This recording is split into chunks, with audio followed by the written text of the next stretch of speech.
Tout récemment, dans ma méditation du livre des Proverbes, j'ai lu un proverbe qui m'a vraiment interpellé, c'est Proverbe 28, verset 9.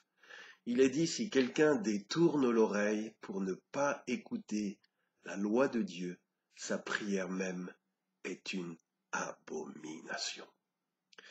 C'est vrai que on peut prier, mais notre prière, il s'agit qu'elle soit agréable à Dieu.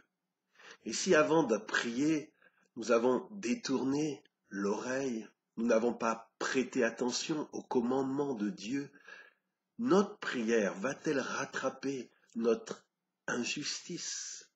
Notre prière peut-elle fermer les yeux de Dieu, lui faire oublier notre manque d'intégrité? Ça me rappelle une histoire dans la Bible qui est celle du roi Saül. Dieu lui avait dit de ne rien prendre, rien du tout, qui appartenait aux Amalécites. Or, le texte biblique nous dit que Saül a épargné le roi Agag, le roi des Amalécites, et l'a ramené, peut-être par orgueil, pour montrer son triomphe, l'a ramené avec lui. Il est dit aussi qu'il a ramené, son armée a ramené avec lui tout ce qui avait de la valeur, des bêtes grasses. Alors, je pense que c'était peut-être pour faire un bon barbecue, mais lui va prétendre que non, c'est vrai, on aurait dû tout éliminer, mais bon, voilà, c'est pour montrer qu'on avait bien vaincu l'ennemi, qu'on t'a ramené le roi, et puis pour ces bêtes, eh bien en fait, bien non, c'était pour les offrir à Dieu, pour lui offrir en sacrifice. C'est comme si Saül essayait de se racheter, d'avoir désobéi à l'ordre de Dieu et en disant, ben Dieu, voilà, tu n'auras pas à te plaindre, on va t'offrir ces bêtes qu'on a épargnées et voilà, tu vas prendre plaisir et puis on va arranger comme ça nos affaires. Mais c'est pas comme ça avec Dieu. Le prophète Samuel va arrêter le roi Saül et lui dire, ça suffit, ça suffit. Arrête de m'embrouiller, arrête de vouloir sanctifier ta désobéissance, arrête de vouloir te racheter d'une vie qui est désobéissante en m'offrant des sacrifices comme on peut graisser la patte à quelqu'un. Et là, Dieu va dire par le prophète Samuel une phrase qu'il nous appartient de ne jamais oublier en tant que chrétien, c'est que l'obéissance vaut mieux que les sacrifices. Dieu prend plus plaisir quand tu cherches à pratiquer sa parole tous les jours de ta vie, à l'école, au travail, dans ta maison, dans ton foyer, si tu cherches à mener une vie juste, si tu cherches à être équitable avec ta femme, à lui rendre ce qui lui appartient, être équitable avec ton patron, être équitable avec tes ouvriers, si tu cherches à ne pas être méchant avec tes enfants, à honorer tes parents, subvenir à leurs besoins dans leur grand âge, si tu mènes une vie juste, cela fait plus plaisir à Dieu que tous les animaux que tu pourrais lui offrir, toutes les bêtes les plus grasses, toutes les offrandes d'argent que tu pourrais donner. La Bible dit que l'obéissance vaut mieux que les sacrifices. Et pourquoi je partage cela? Parce que je me rends compte qu'aujourd'hui dans l'Église, dans les enseignements, on met beaucoup l'accent sur les sacrifices. On pousse les chrétiens, on les encourage à donner de l'argent à Dieu pour que Dieu soit content, pour qu'on lui plaise, pour que sa main se bouge, pour qu'il nous bénisse. On encourage les gens à sacrifier du temps dans la prière, à jeûner, et c'est à qui jeûnera le plus longtemps, le plus sévèrement, comme un trophée de guerre qu'on va offrir à Dieu. Mais vous savez, dans Proverbe 28, verset 9, on a lu cela, que si on prie, même si on prie beaucoup, même si on prie longtemps, même si on jeûne, on souffre en jeûnant et on offre cela en sacrifice, si par ailleurs on a détourné notre oreille pour ne pas écouter la parole de Dieu, notre jeûne, notre prière est une abomination. On ne couvre pas nos fautes par des sacrifices.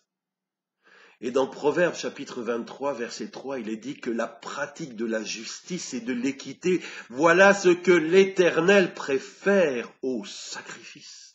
La pratique de la justice. Mener une vie juste. Arrêter nos magouilles, arrêter nos tricheries, arrêter nos connivences. Être équitable, des poids justes. On ne triche pas, on ne trompe pas notre prochain pour lui extorquer quoi que ce soit. Cette vie-là, cette pratique-là, l'Éternel la préfère au sacrifice. C'est Proverbe 21, verset 3. Je pense qu'en mettant trop l'accent sur les sacrifices, on laisse penser aux gens, comme le pensait le roi Saül, que du moment que Dieu reçoit de bons, de larges, de gros et de gras sacrifices, il fermera les yeux sur les quelques injustices de notre vie au travail ou au foyer. Mais non, ça suffit. Ça suffisait pour Saül, ça suffit pour nous. L'obéissance à sa parole vaut mieux que les sacrifices. La pratique de la justice et de l'équité, voilà ce que l'Éternel préfère à tout ce qu'on peut lui offrir. On peut graisser la patte des hommes, on peut faire que les hommes vont fermer les yeux sur nos tricheries.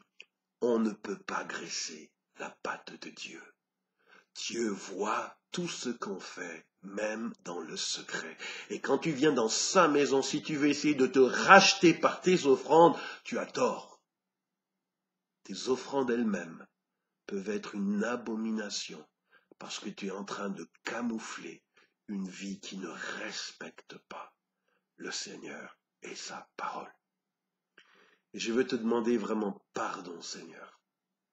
Toutes les fois où nous avons cru que parce que nous avons jeûné, parce que nous avons souffert, parce que nous t'avons donné une grosse somme d'argent, tu devais être content. Et Seigneur, c'est comme si on faisait cela et d'un autre côté, cela justifiait nos petits péchés, comme on les appellerait. J'ai tué tout le monde sauf Agag.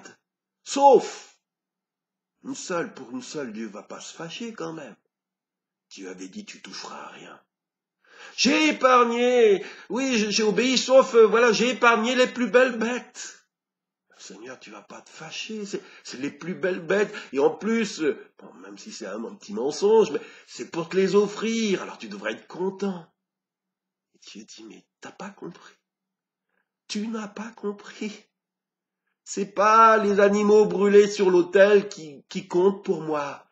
C'est une vie consacrée, une vie qui est fidèle à ma parole.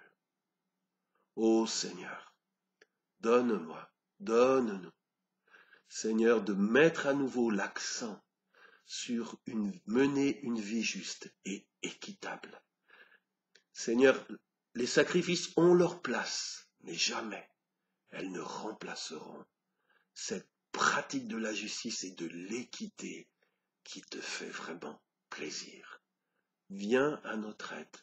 Bénis mes frères et sœurs qui ont entendu ta parole et donne en nous le vouloir et le faire de obéir à toutes les consignes que tu nous as données. Au nom de Jésus. Amen. Merci d'avoir suivi cette vidéo et je vous dis à vendredi prochain pour un nouveau message.